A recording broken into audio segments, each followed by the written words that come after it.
Narito na naman tayo para sa isang nakakakilig at napaka-sweet na istorya ni Kalingap Edo at Fiancé.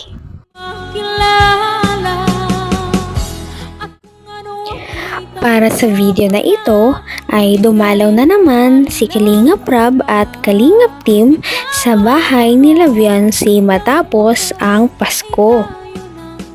Tumambad nga sa kanila si Ate Fiancé na may isang malaking ngiti at kitang-kita natin na siya ay parang nagpaganda ngayon.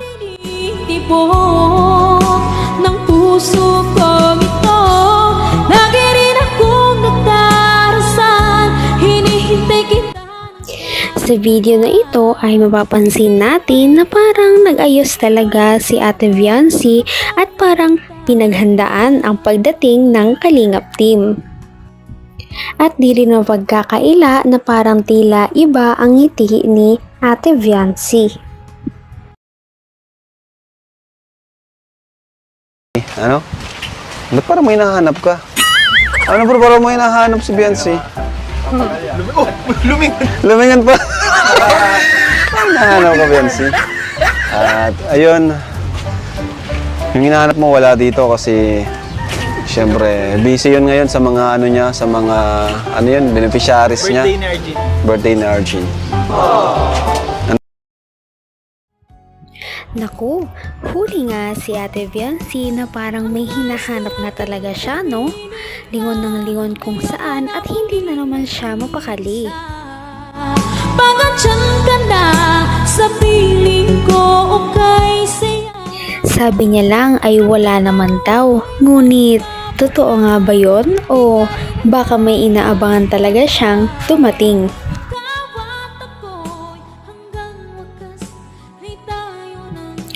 Darating kaya ang hinahanap ni Ate Fiancé? O baka naman talagang busy nga at hindi makakarating? Maya-maya ay halatang halata na parang kinabahan si Ate Fiancé noong biruin siya ng Kalingap Team na parang may dumating nga.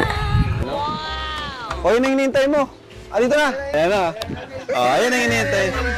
Kanina ka pa hinihintay ni ano? Kanina ka pa hinihintay ni Fiancé, oh. Oh, Ikaw ng limon. anong balita? Bakit ako hinihintay? Mukhang hindi talaga dumating ang kanyang hinihintay. Muntik na siyang maniwala doon sa sinabi ni Kalingap Rab. Dahil imbis na ang kanyang hinihintay ang dumating, si Kuya Arjun lang pala yun. Napakabait talaga ni Fiancé dahil kahit hindi ito ang kanyang hinihintay ay ngumiti pa rin siya at naging magalang. Kapiling ka, ayoko na muling nag-iisa.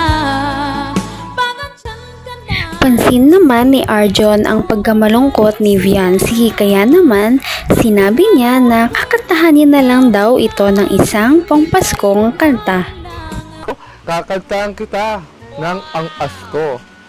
Tayo lang, di na kumadaliw. Mga tala ay mas nagniningning. Gaano man kakupalang ulang.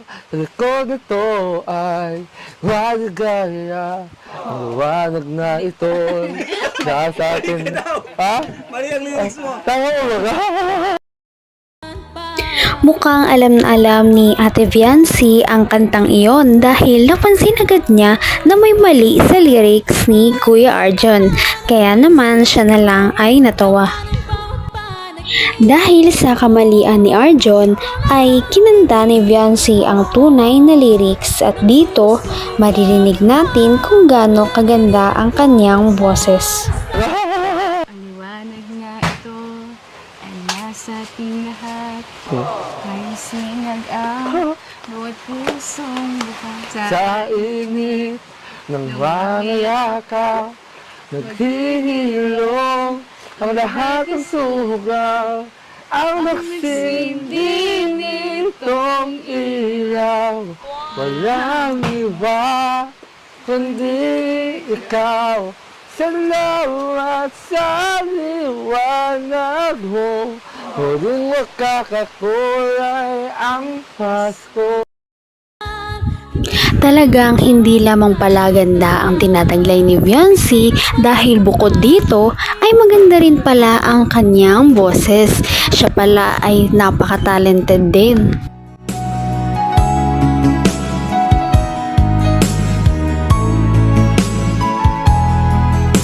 Ngayon'y abot Nagulat naman si Ate Viancy noong dumating pala ang kanyang hinihintay dahil ito pala ay nakikinig lamang sa kanilang kanta sa likod ng pintuan. Yung kalingap. Oh! Awa! Si Entong Z! Kinikilig na oh! Oh, paano ko yan? Dumating na nga ang kanyang pinakihintay na si Kalingap Edu. Dahil dito, hindi matago ni Viancy ang kanyang biglaang pamumula at ngiti. Ano ko yan? Dito na yung charming mo. Sayang.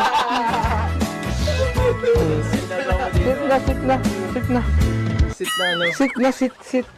Dahil dito ay nagpaubaya na si Kuya Arjon ng kanyang upuan dahil dumating na talaga ang pinakahihintay ni Viancy. Sit. Hi, ano ka, Beyonce? Oo, bakit? Kung saan ka naman tumitingin ah. Diba? Kumusta? Pansin na nga natin ang pamumula ni Viancy at parang nawawala na naman siya sa kanyang sarili kagaya nung una nilang pagkikita. Kumusta? Ay, ako kasi naiwan yung grocery. Naiwan namin yung grocery, kaya pinasunod namin. Nagulat ka ba, Viancy? Halatang halata kay Viancy na parang sasabog na siya sa kilig dahil dumating nga ang kanyang pinakahihintay na si Kalingap Edu. Ngayon, makikita naman natin na parang hindi na naman sila magkatagpo ng tingin dahil si Viancy ay iniwas na naman ng tingin, tumitingin lamang siya sa pinto. Lagi rin akong nagdarasan, hinihintay kita ng kahit tagal. Dahil nga sa umaapaw na chemistry ng dalawa kahit hindi man sila mag-usap ay kinikilig din ang Kalingap team at ang ibang nanonood sa kanila kagaya ng kanilang mga kamag-anak at kapatid. Bagay na bagay talaga ang dalawang ito kaya naman nagtitrending talaga sila at sikat na sikat ang kanilang love team. Ay, paborito mo to, no? Paborito mo ako nag-unbox nito. Joke lang. Oh. Ikaw pala Ilang ang makakasama, hanap ko noon. Okay lang, madali lang.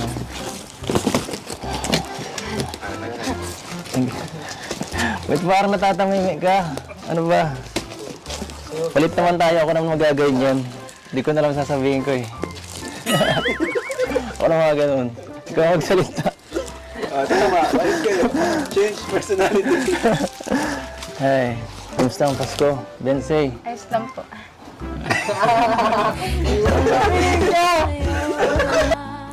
Ito ay kanilang pangalawang pagkikita pa lamang kaya naman parang nahihiya pa rin talaga si Viancy at hindi niya alam kung paano siya haharap o makikipag-usap kay Kalingap Edu.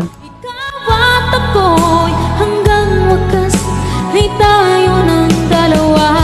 Palagi kang Sinasabi nga ni Kalingap Edu na tumingin sa kanya si Viancy dahil gusto niyang makipag-usap. Ngunit hindi naman makayanang tumitig ni Viancy ng higit sa 3 segundo dahil nga kinakabahan siya na makipag-usap. Dahil ayaw lumingon sa kanya ni Ate Viancy, siya na lamang ang nag-adjust. Lumipas siya ng upuan kung saan nakatingin si Viancy. Gusto mo siguro dito ako nakarating. Wait, mula ka.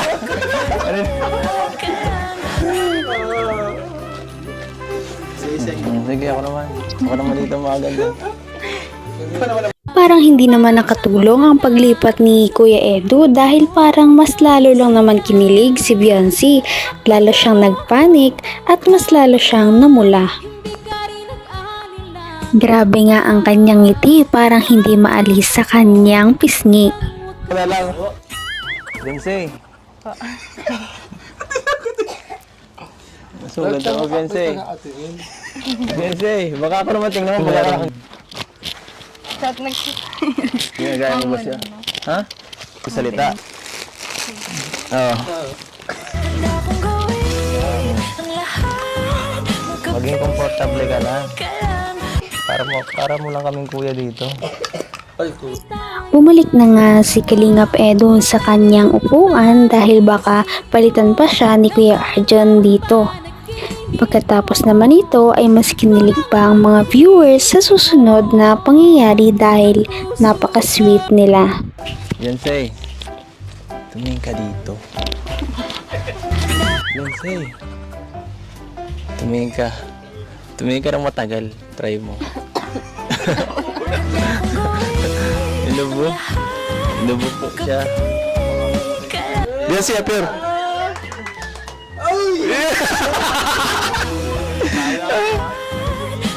Ay, grabe. Grabe na yan. Grabe talaga at nakakakilig ang love team na ito. Sana ay patuloy natin silang subaybayan at suportahan para lumago pa ang kanilang love team. Yun lamang at maraming salamat sa inyong panonood. Bye! Ngayon'y abot kamay na kita.